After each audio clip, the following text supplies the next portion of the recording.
நாட்டின் மொத்த உள்மாநில உற்பத்தியில் 16% என்ற இமாலய வளர்ச்சியுடன் முதலிடத்தில் அரியணை போட்டு அமர்ந்துள்ளது தமிழ்நாடு. இதை சொன்னது தனிப்பட்ட அமைப்போ அரசியல் கட்சியோ தமிழ்நாடு அரசோ அல்ல, மத்திய நிர்வாக குழுவால் நிர்வகிக்கப்படும் ரிசர்வ் வங்கி வெளியிட்ட தகவல்தான் இது.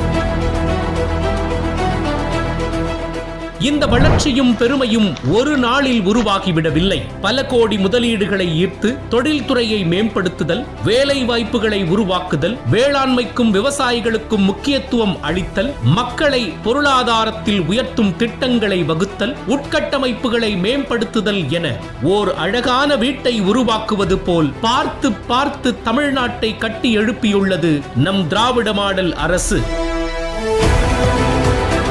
ஒன்றிய அரசின் ஆதரவோ நிதி பங்களிப்போ இல்லாமல் அடைந்திட்ட இந்த உச்சம் முதலமைச்சர் மு.க. ஸ்டாலின் அவர்களது தொலைநோக்கு பார்வைக்கும் நிர்வாக திறனுக்கும் கிடைத்திட்ட அங்கீகாரம். இயற்றலும் ஈட்டலும் காத்தலும் காத்த வகுத்தலும் வல்லதரசு என்ற வள்ளுவரின் வரிகளுக்கேற்ப இன்று இந்தியாவிலேயே வேகமாக வளரும் மாநிலமாக உருவெடுத்துள்ளது தமிழ்நாடு.